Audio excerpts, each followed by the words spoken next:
Hey, what's up, everybody out there on YouTube land? Um, I am doing a little bit of boondocking, which is my favorite hobby. I am currently camped out in a Walmart parking lot. I've got my got a blanket, I've got a pillow, I got some water, I've got a Gatorade bottle to pee in, and I am gonna be just chilling here tonight. I was feeling a little panicky at home. I think the dog hair is starting to get to me a little bit. So I decided, hey, go boondocking, which is nice. You can do this anywhere. You can do this anywhere. If you live in a city, maybe don't do this if you live in a city, but maybe drive out to the suburbs and just go boondocking. Just go fucking sleep in a Walmart parking lot overnight. And I tell you, it's like camping, but a lot more convenient. Maybe less pretty, but you still kind of feel that little bit like you're roughing it. It's nice. It is nice, I will say. Anyways, I was thinking about some stuff today. I'm trying to think of better ways to communicate my ideas to people because, I feel like I spent a couple years trapped in a 4chan meme world, and I'm sure a lot of people anybody who still watches these videos, you probably were too, trapped right there with me. And so I guess the first thing, let's get the fucking crazy shit out there right on the table right away. The Illuminati. I try to avoid saying the word Illuminati unless I'm saying or what you could call a sort of Illuminati. Like I try to avoid saying Illuminati unless I'm just kind of using it as a shorthand to explain to someone how things work. But you really the nature of the kind of war that you're fighting as a person who kind of cuts against the grain of society. You are very much fighting a psychic war, not like a sci-fi. You got you're using mind blasts, not like that. You're fighting a war that takes place primarily in the psyche of human beings. And so words like Illuminati are very, very stigmatized. And honestly, it's not a very accurate term to use.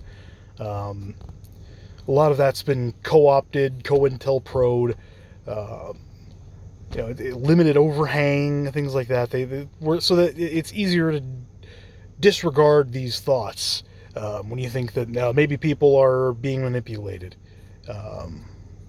Even though I think if you ask the average person, are people easily manipulated, they would probably tend to agree. With the Illuminati, I think it's important to remember that if you put 100 people in a building and lock the door, systems are going to start to emerge. People with the same color shirt might start feeling some affinity for one another. Like the prisoner experiments? Those were very telling. And those experiments were kind of done for a reason because you get a lot of data on how people work. I think if you want to understand the concept of the Illuminati, not the Illuminati TM, just understand that human beings form very complex, very discrete social systems just without even trying, without even consciously attempting to. We set up these kind of systems, these rules, these taboos, we set up all kinds of weird customs just, without even knowing that we're doing it. And eventually, people do tend to sort out into a kind of caste system or hierarchy or, just a pecking order, a general pecking order. And that isn't even unique to humans. That's very, very common amongst mammals in general. Not so much among non-mammals, but more extremely so amongst mammals. There just tends to be a pecking order of things. It seems kind of baked into the cake. I think you can grant me that. So if you put 100 people in a room and very complex systems begin to emerge. Now imagine a planet filled with 7.5 billion of us. Imagine the complex systems. There are, for lack of a better word, there are probably hundreds or thousands of groups you could call like mini Illuminati that are all kind of trying to vie for control. And this is a good way to frame it. You know, granted, so would you grant me that some people like having power? People like having power. People who have power, they would probably like to have more power. And sometimes it's easy to consolidate your power by cooperating or collaborating with other powerful people.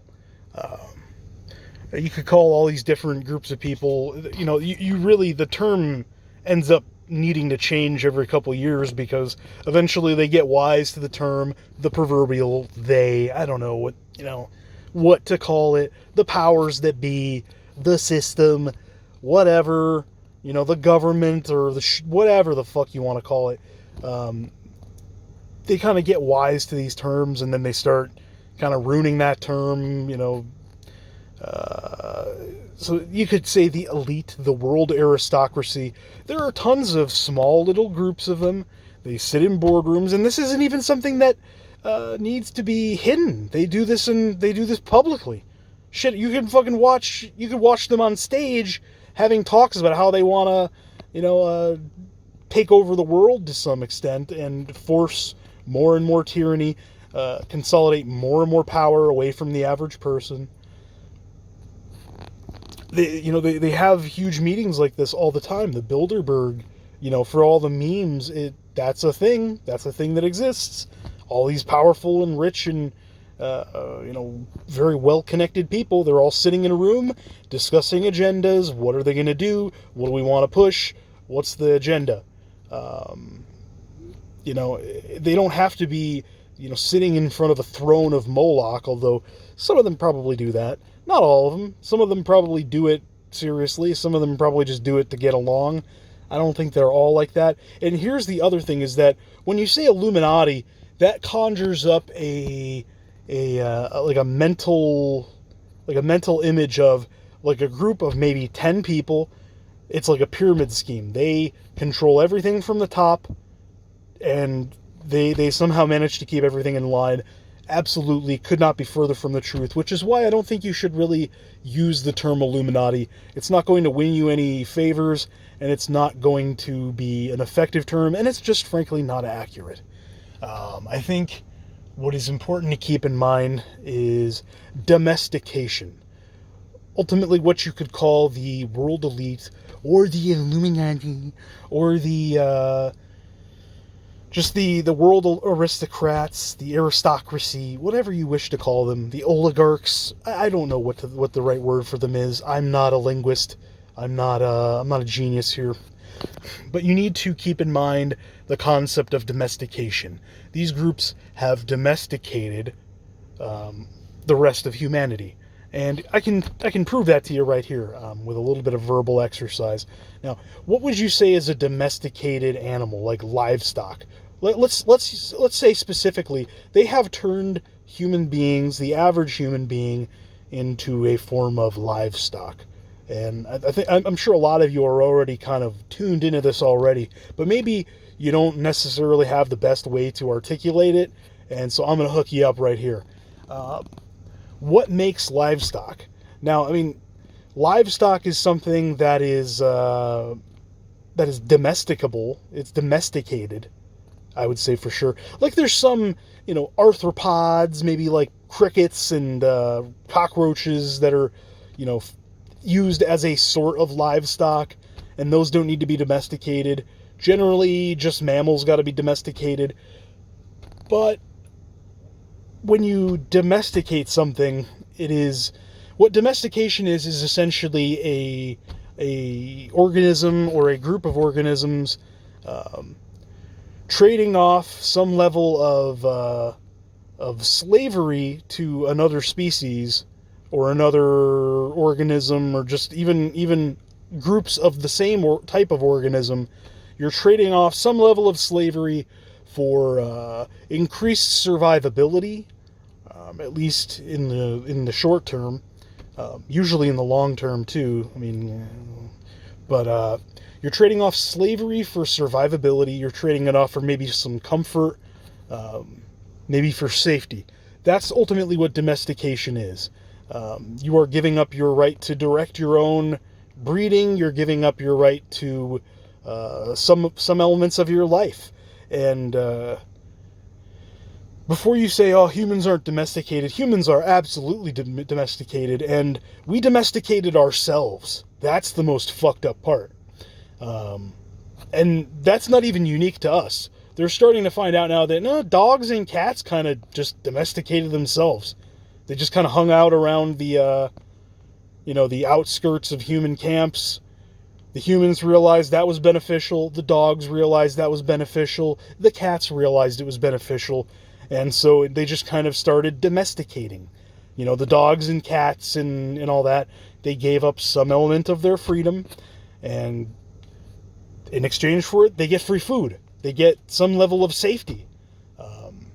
And they up until fairly recently, and if you go in other parts of the world, they still perform a lot of labor for us.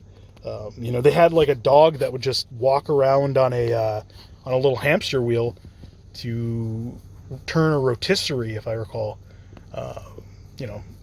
And here's the weird thing. With domestication, you usually think of cows, you think of pigs, you think of chickens and roosters and geese, where they are certainly livestock. Those are the poster children for livestock. But usually the cows aren't very willing to sacrifice their life. They're not willing to die. They're not willing to get super involved. They'll just kind of stand around in a field. They're kind of dumb. They will just kind of vaguely do what the human is yelling at them to do. If, maybe you could get it to pull a plow if you whip it and, put a carrot in front of its face. I don't know. But they can be quite stubborn animals.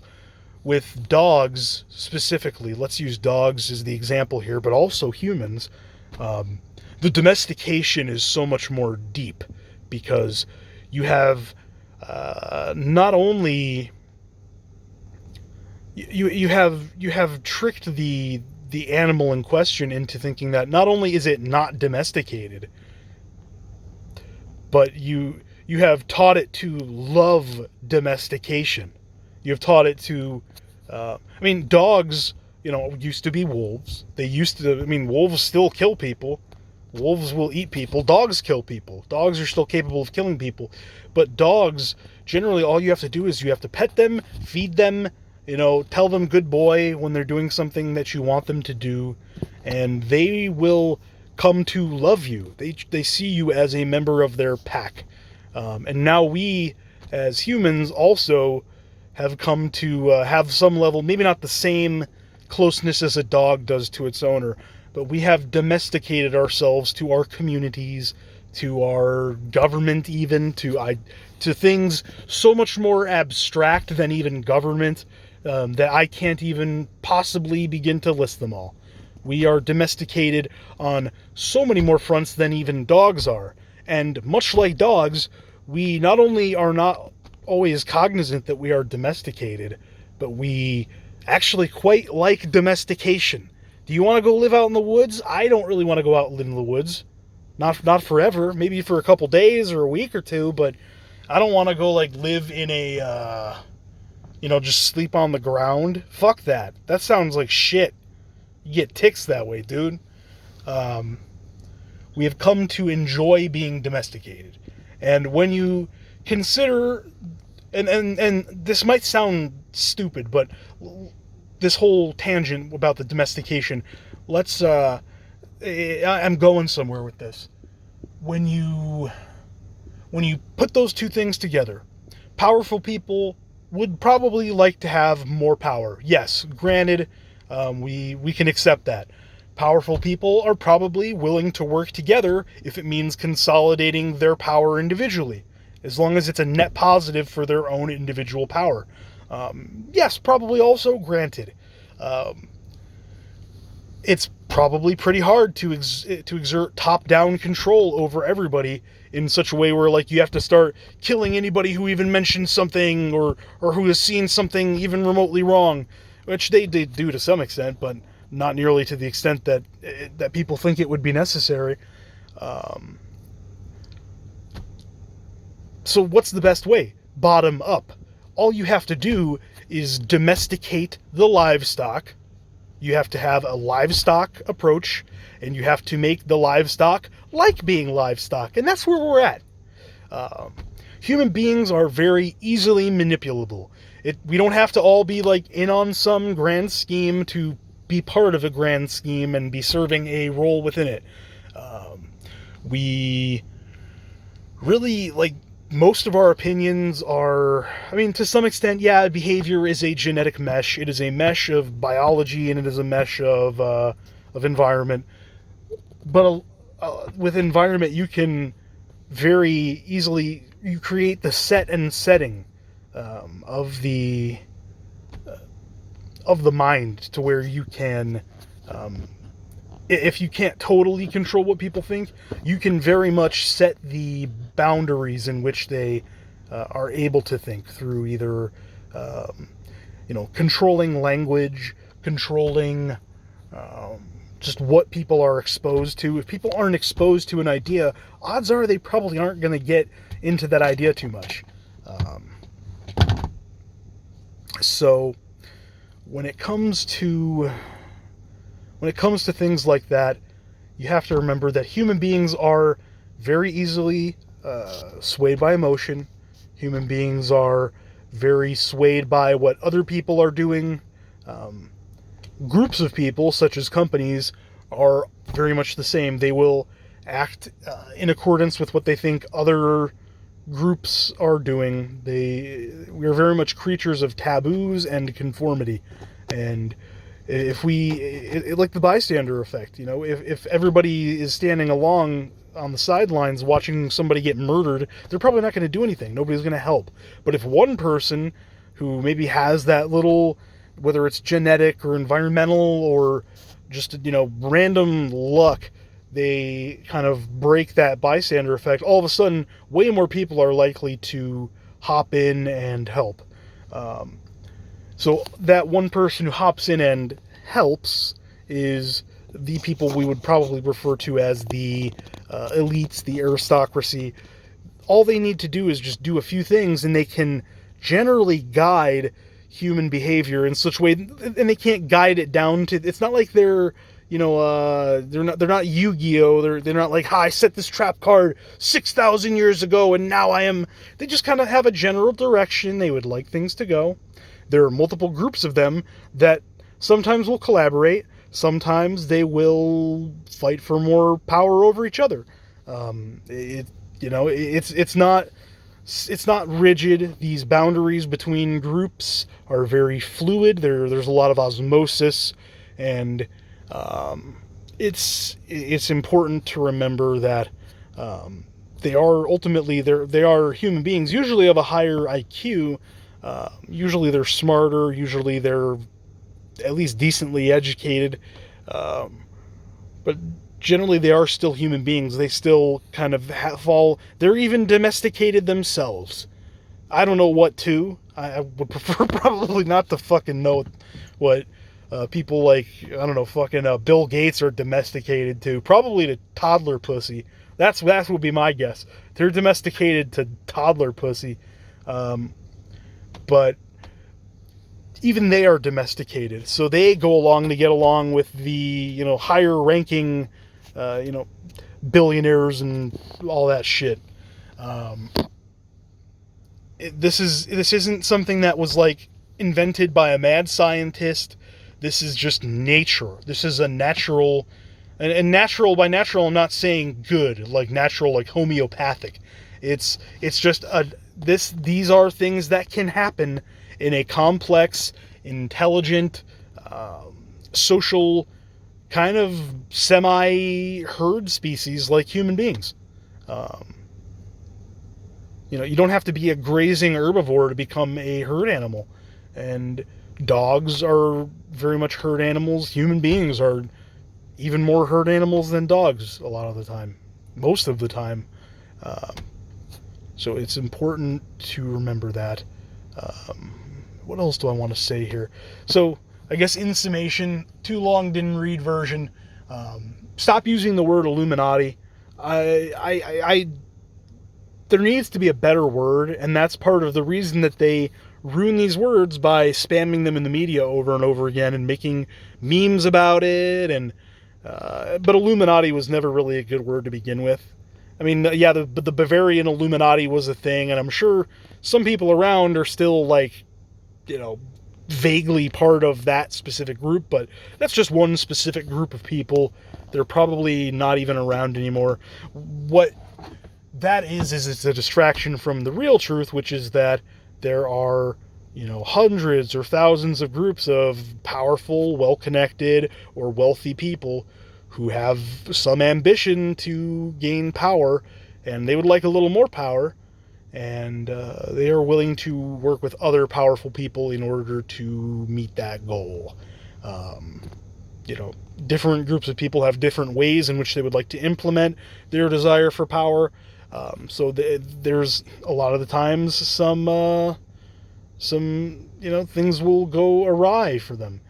They're not perfect, they're not gods, but really you don't need to be in order to orchestrate something. You don't need a grand conspiracy in order to be some kind of group that is trying to manipulate people. It really doesn't take that much to manipulate people. And I guess here's where I will close is now that you have heard all this, I think what you should do is go read Silent Weapons for Quiet Wars. That book was like a super big eye-opener, because really principles that apply to engineering, like elasticity and things like that, things that apply to electrical engineering, things that apply to mechanical engineering, these same concepts apply almost one for one in social engineering as well. And I think these are just features and mechanics and properties of a system, of any kind of system, whether that be an electrical system, a mechanical system, a sewage system, a monetary system, a social system, a religious system. Any kind of system is subject to similar behavior patterns, whether that be electricity current, electrons flowing through a copper pipe, or water flowing through a PVC pipe, or money flowing through various vectors of commerce. All of this is governed by fairly simple rules. And if you don't have to micromanage everything down to the minute atomic quantum level in order to achieve a desired outcome. And in fact, that would be stupid. What's much better is to work on a macro scale. And using these simple mechanical properties, you can very much guide human society down a path you want, and that path tends to be consolidating your power, which makes it harder for other people to guide things down that path using those same principles. It's not impossible, but it is a lot harder. So yeah, go read Silent Weapons for Quiet Wars. Oh, sorry about that. And yeah, that's really all I had to say. I am here. I'm nice and cozy. I got the AC on. I'm probably going to piss in the Walmart parking lot here in a little bit. Otherwise, God bless, and I hope you have a good night. And stop saying Illuminati. Also, stop wearing masks, probably. I don't know. I mean, if you want to, I'm not going to stop you. If you want to feel safe, whatever. I got allergies, so I usually wear one this time of year anyway. But it's kind of getting religious, don't you think? I don't know. Anyways, have a good evening. Goodbye.